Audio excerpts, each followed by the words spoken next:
వదిన చాలా జాగ్రత్తగా ఉండాలి. బరువు పనులు ఏది చేయకూడదు, తెలిసిందా?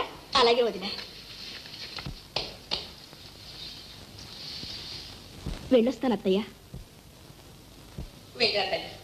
గుమ్మడి పండు లాంటి బిడ్డలు కనాలి అంటే మా ఉండాలన్నమాట. వదిన పురుడు రాగానే ఉత్తరం రాయన్సు. అలాగే వదిన. బట్లడిగా ఉందండి. ఇంగ్లీష్ తీసు సామాన్లు తీసుకెళ్ళి పెట్టుకో. బిందె జాగ్రత్త. వస్తాను మావయ్య. లేమలే నీ మేజర్ యోగక్షేమాలు అప్పుడప్పుడు ఉత్తరాలు రాస్తూ ఉండు. అసలే ముసలి ఘట్టం. నువ్వు అక్కడే ఉండిపోయావు. అమ్మాయిని దించే స్టిల్ ట్రైన్ వచ్చాయి. అలాగే నన్ను అలాగే వెళ్ళొస్తాను అత్తయ్య. చూడమ్మా, ఆరోగ్యం జాగ్రత్త. ఆ మిఠాయి ఉండదని నువ్వు ఒక్కదానివే తినాలి, ఎవరికీ పెట్టద్దు. విన్నావా వదిన? లోపల ఉండే పాపాయి కూడా ఒక్క ఉండ తినడానికి వెళ్ళలేదు, విన్నావా? ఏమిటో నువ్వు మరి రండి తప్ప.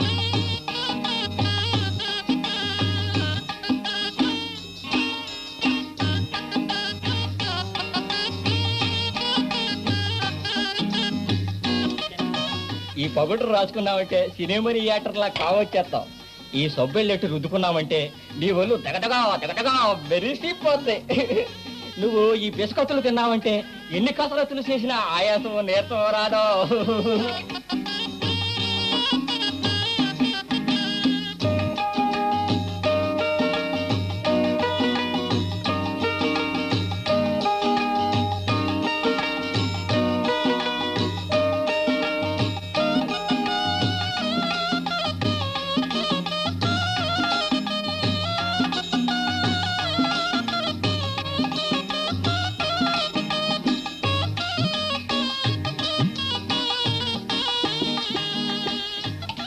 లక్ష్మి, అమ్మదమ్మా, నేను ఇచ్చినవన్నీ ఎక్కడ దాచేసావు?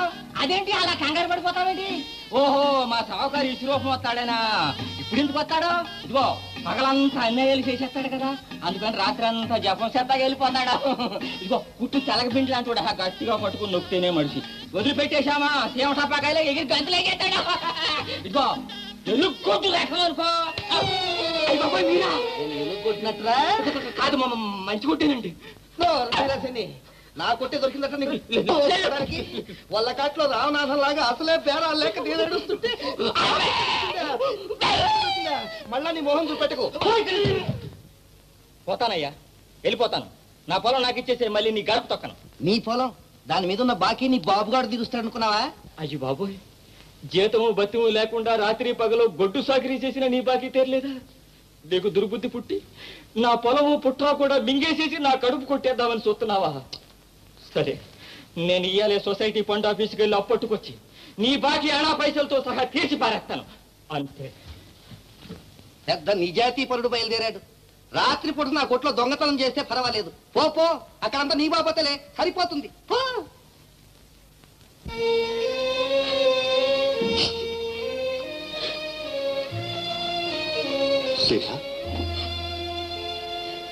ఇంకా భోంచేలేది? ఏడుస్తున్నాం ఎందుకు? లలిత బాబు ఇవాళ కూడా రాలేదు. ఓ అదే, వెళ్ళక పుట్టింటికి వెళ్ళింది. వాళ్ళు బలవంత పెట్టుంటారు. వేణు కూడా అక్కడే ఉన్నాడు కదా, త్వరగానే తీసుకొస్తాడు. బాబు నదులు నేను కొండలేనండి. సీత, సీత. అక్కయ్య బావగారు అంటే నాకు గౌరవం అభిమానం అన్నీ ఉన్నాయి, కానీ నేను మాత్రం వాళ్ళతో కలిసి ఉండలేను. ఏమిటిది లలిత, నీ ధోరణి కొత్తగా ఉంది. నీకేమైనా పిచ్చి పెట్టిందా? ఏమిటి మూర్ఖత్వం? మీరేమనుకున్నా సరే, నా కొడుకు కన్నా ముఖ్యమైనది ఈ లోకంలో నాకు ఇంకేమీ లేదు. వాడికి ఎలాంటి అనర్థం జరగకూడదు. ఎలా చెప్పాలో నీకు తెలియదు, నువ్వు ఊరుకోవే. చూడండి ఆయన, పెళ్ళాలు కాపడానికి వచ్చిన తర్వాత కూడా అన్నదమ్ములు కలిసి ఉండడం అనేది ఈ రోజుల్లో జరిగే పని కాదు. అందరిలాగే భర్తతోటి బిడ్డతోటి వేరే కాపురం పెట్టి స్వతంత్రంగా సరదాగా ఉండాలని అమ్మాయి ఉబలాట పడుతుంది. అక్కడ మాత్రమే సరదాలు స్వతంత్రాలు ఏం తక్కువ లలితకి?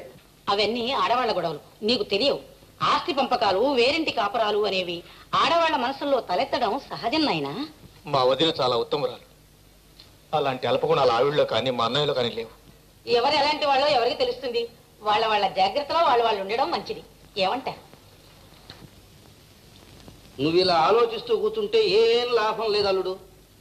మీ అన్నయ్య మంచివాడే, ఊళ్ళో అందరికీ ఉపకారం చేస్తున్నాడు, మంచిదే, నేను కాదంటం లేదు. కానీ దానివల్ల సొంత తమ్ముడికి అపకారం జరుగుతుంటే నన్ను ఎలా చూస్తూ ఊరుకోమంటావు చెప్పు? అపకారం చేశాడా? అయ్యో, నీకేమీ తెలియదు వేణు. తెల్లనివన్నీ పాలు, నల్లనివన్నీ నీళ్లు అనుకుంటావు. లైబ్రరీకి 5,000 ఇచ్చాడే, ఆ సంగతి ఇంతవరకు నీతో చెప్పాడా?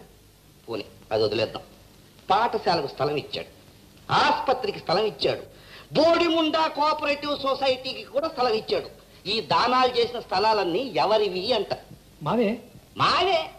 అక్కడే పప్పులో కాలేస్తున్నావు. అవి నీవి. మీ నాన్న మీ అమ్మకు స్త్రీధనం కింద ఇచ్చాడు. తన ఆస్తంతా జాగ్రత్త చేసుకొని మీ ఆస్తి ఊళ్ళో వాళ్ళకి అందరికీ పంచి పెడుతున్నాడు. మీరు చెప్పేంత నిజమేనా? నిజం కాదు, అబద్ధం, పచ్చి అబద్ధం. నేను ఉత్త అబద్ధాల కోరను, సరేనా? కానీ రిజిస్టర్ అయిన దస్తావేజులు అబద్ధం ఆడవుగా. కావాలంటే ఇంటికి చూడు, నీకే తెలుస్తుంది. ఇదిగో వేణు, నువ్వు ఇలాగే నీడు నవ్వులతో కూర్చున్నావో చివరకు నీకు మిగిలేది చిప్ప, కర్ర.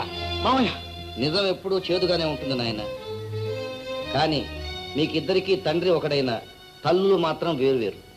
ఆ సంగతి మాత్రం కరువు కాటకాలు మన దేశాన్ని ఎలా పీల్చి పిప్పి చేస్తున్నాయో మనందరికీ తెలుసు. ఈ క్లిష్ట పరిస్థితుల్లో దేశాన్ని ఉద్ధరించగల ధీరుడు రైతు ఒక్కడే. కానీ ఆ రైతు సేద్యం చేయడానికి తగినంత భూవసతి కావాలి అంటే మనం గ్రామంలో ఉన్నటువంటి బంజరీ భూములన్నింటినీ సేద్యంలోకి తీసుకురావాలి. అది నా ఆశయం. చిన్నకొండ చుట్టుపక్కల మా కుటుంబానికి 100 ఎకరాల వ్యవసాయం ఉంది. ఆ పక్కనే మీ అందరికి కూడా ఇంకో 100 ఎకరాలు ఉంటుంది. మొత్తం ఈ 200 ఎకరాలు సమిష్టిగా మనందరం కలిసి వ్యవసాయం చేయాలని నా ప్రతిపాదన. అలా కలిసి పనిచేయడం వల్ల ఏమిటి ఉపయోగం? అక్కడ నీటి వసతులు తక్కువ కదూ. అందుచేత ఎవరికి వారే ఆ వసతులు ఏర్పరచుకోవాలన్నా, ఎడ్ల జతల్ని కూలీల్ని తెచ్చుకోవాలన్నా విడివిడిగా అయితే ఖర్చులు ఎక్కువ అవుతాయి. కలిసి పనిచేస్తే ఆ ఖర్చులు సగమే అవుతాయి. అంతేకాదండి, ఫలసాయం రెట్టింపు అవుతుంది. ఈ కోఆపరేటివ్ పద్ధతి వల్ల తక్కువ శ్రమతో మనందరం ఎక్కువ ఫలితాన్ని పంచుకోవచ్చు.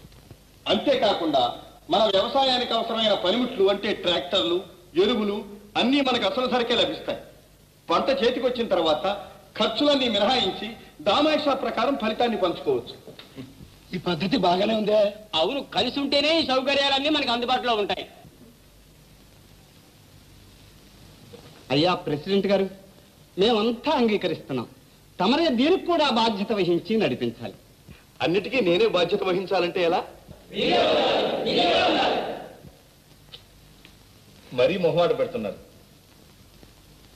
సరే, మీ ఇష్ట ప్రకారమే కానివ్వండి. అవసరమైన కాగితాలు రేపే తయారు చేస్తాను. మీరందరూ వచ్చి సంతకాలు పెట్టండి.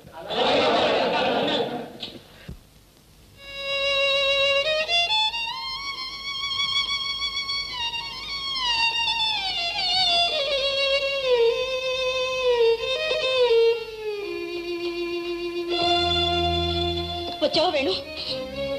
లలిత బాబు ఏరి? లలిత మరి కొన్నాళ్ళు అక్కడే ఉంటుంది. అన్నయ్య లేడా? లేరు. వదినా తాళ ఒకసారి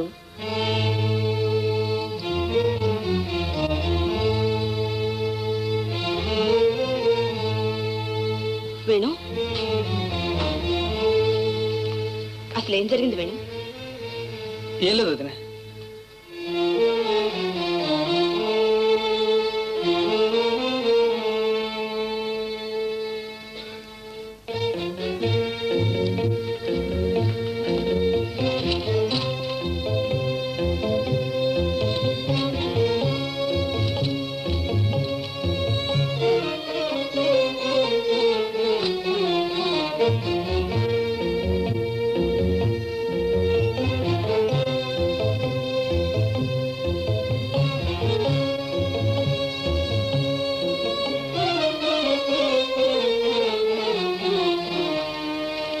ఇదంతా మా అమ్మ వస్తుందన్నమాట. అయితే మామయ్య చెప్పింది నిజమే.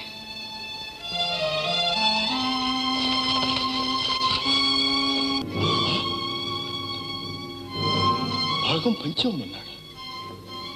మా తమ్ముడు అన్నాడు. మా వేడు అడగమన్నాడా? అసంభవం. నేను నమ్మను.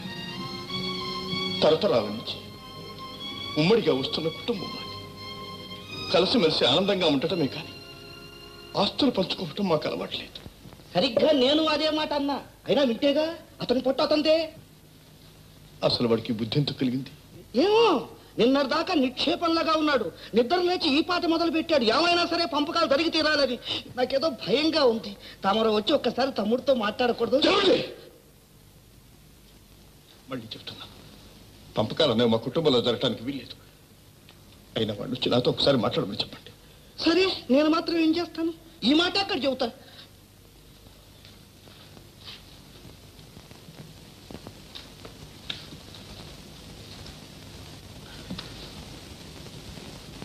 వైస్ ప్రెసిడెంట్ గారు, సమిష్టి వ్యవసాయానికి కావాల్సిన కాగితాలు రేపు తయారు చేద్దాం. అట్లాగే వస్తా. గ్రామస్తులారా, అధిక పంటలు పండించడానికే మనం ఈ కార్యక్రమం ప్రారంభించాం. ఈ కార్యక్రమం ఈ గ్రామానికే కాదు, ఈ దేశానికే మార్గదర్శకం అవుతుంది. ఈ మహత్కార్యానికి అవకాశం ఇచ్చిన మా చిన్నమ్మ గారిని సంస్మరిస్తూ ఈ సమిష్టి వ్యవసాయాన్ని ప్రారంభం చేస్తున్నాం. సమిష్టి వ్యవసాయానికి ఆగండి. ఏమిటి విశ్వరూపం గారు?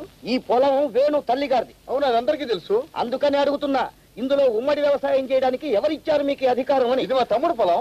ఆ తమ్ముడే మీ నిరంకుశాధికారం చెల్లదని, తన వాటా తనకు పంచిమ్మని కోర్టు ద్వారా మిమ్మల్ని కోరుతున్నాం. కోర్టు ద్వారా? అవును. అమీనా గారు, నోటీస్ ఇవ్వండి. ఇదిగోండి. ఏమిటి? నా తమ్ముడే నాకు నోటీస్ ఇచ్చాడు.